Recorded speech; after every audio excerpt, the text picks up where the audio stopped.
Please give a warm welcome, a return to Viva Variety to Scott Capurro.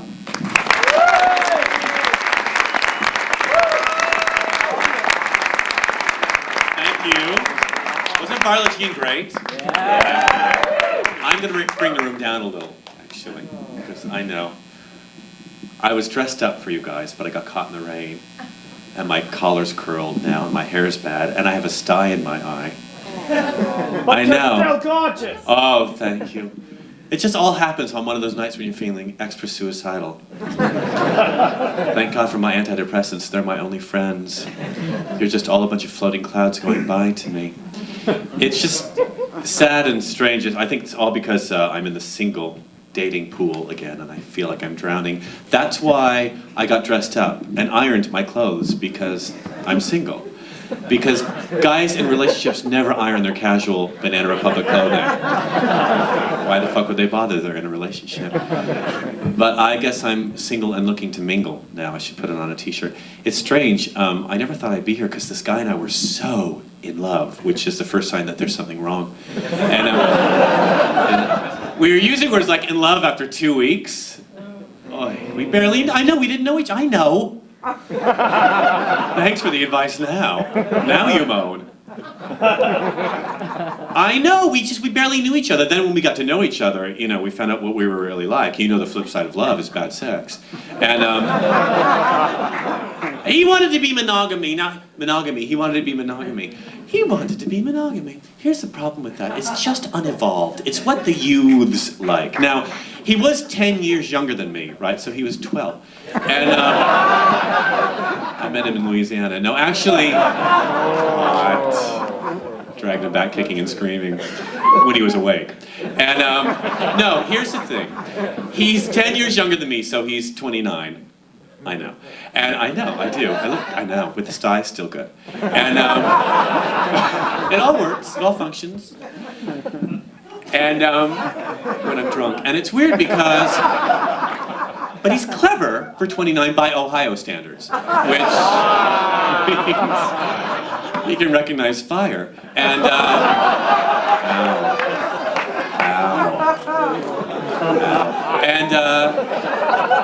he's seen a wheel in motion on TV, so we're moving towards something, but really, he's a child of the 90s, so the conversation was limited. It went something like this: Madonna. And that was about it. Okay, he didn't stimulate me intellectually, but he was a good kisser. The problem was he liked to kiss with his eyes open. Now, I guess I'm an old grassroots hippie, like Steve indicated, but I like to keep my eyes closed when I'm kissing someone. You know what I mean? Foreplay for me is just boring. Foreplay is like, let's just move on. We have things to do. I've got something in the microwave. There's a good movie on. Suck it. Let's go. The beauty of being a gay man is it's over in 5 minutes. Oh yeah, it's all over in 5 minutes. But he wanted to kiss. I don't like opening my eyes. One time I opened my eyes while I was kissing someone, I saw them staring back at me. I was so freaked out. I almost leapt out of the porno booth. And I'm old romantic, old something. I don't really believe in monogamy. I think it's really unevolved, don't you? I think relationships are complicated enough. Why mimic heterosexuality? In the worst of its forms. That's right. He didn't go for that one, though. I mean, we were monogamous. So what? So it was weird, because every time I fucked someone else, I got in trouble. And, I mean, sex is weird enough, especially, you know, with someone else. Especially if they're there. I mean, isn't it? I think it's strange enough to look down at someone when you're fucking them and think, God, you look so familiar. So to actually do it with someone you see every day is creepy, you know? It's incestuous. It's Appalachian, but that's where his family was from.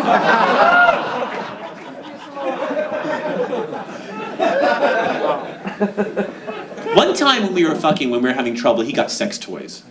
Brought him around. Now, I'm really vanilla about that.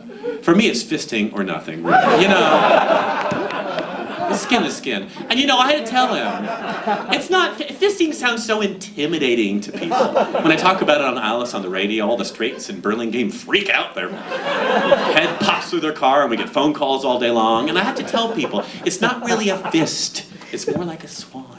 And that's such... That's intimidating if you describe it to kids that way, isn't it? Pretty, oh look, swans do this. Love, it's the way I should. And he,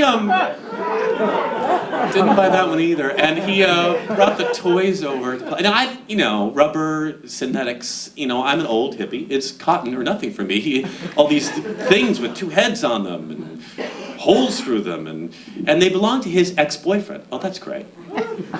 You used these with your boyfriend before you met me. Oh, great. So these were inside of your boyfriend at the time. Oh, that makes me feel really good. That's really good for my self-esteem. I really want to shove this big black dildo up my ass that you used on Steve. I mean, I did use it, but it really made me feel bad. And good. And bad again.